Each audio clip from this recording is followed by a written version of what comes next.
correspondent Pete Williams joins me now. Pete, take us through the law here. How does the Attorney General have the legal ability, once the Supreme Court has ruled about Section 5, to actually go and require Texas to go through pre-clearance again? So Section 5 is the part of the Voting Rights Act that says that states with a history of discrimination must get pre-clearance. But what the Supreme Court struck down is the coverage map that determined which areas would be subject to pre-clearance. It left the pre-clearance requirement intact. So now the Justice Department is dusting off a little used other part of the Voting Rights Act that says anybody, including the government, although it's a bigger deal when the government does it, can go to a judge and say, look, this county, this state, this city, whatever, in this case Texas, still has a recent history of discrimination. You should subject them to the pre-clearance requirement. If the government gets its way here, if Attorney General Holder gets what he wants, then it would be just like it was before.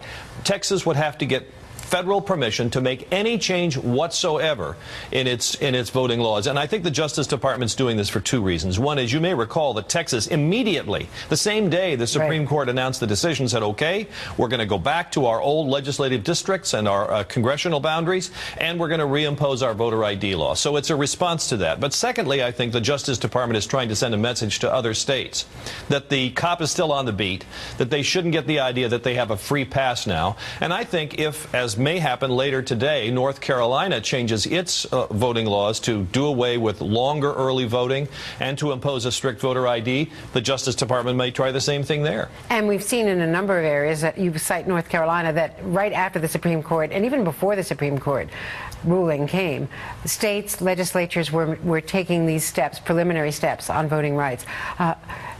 Is the next step that Texas will challenge the Justice Department once the Justice Department does something, and we're going to be back in court and request for injunctions, and this is going to go back and go all the way up again? Absolutely. And in fact, there's already a lawsuit pending in Texas over the redistricting, and the Justice Department is now joining this. This is a group of Latino legislators and civil rights groups who are saying, look at what happened in Texas. Texas got extra seats in Congress because of the Latino population increase, but there's no more Latino members of Congress, so that can't be fair. The Justice Department is now joining that lawsuit. It'll probably be a separate case over voter IDs. And one of the other things I noted, I heard on Rachel Maddow's show the other day, that I'm not sure exactly which city, I think it was Houston, but I'll have to check that out, that the way the voting precincts are arranged, you have 10 times as many registrants in minority districts as you do in white neighborhoods, so that there are longer lines and it's harder to get through the process,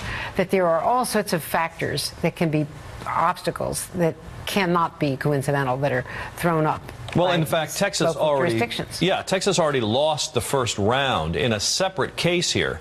You may remember the government sued, and the whole legal battle over the Texas redistricting actually delayed, remember, the Texas primary election. That case is now about to be thrown out because it was based on the entire Voting Rights Act, which the Supreme Court has now weakened. So that case probably goes away. Now the Justice Department joins this other one. Pete Williams, thank you so much. You bet. And new polling out just today shows support for Anthony Weiner's mayoral bid in New York plummeting among New York City Democrats. But that is not keeping the disgraced former congressman off the campaign trail today.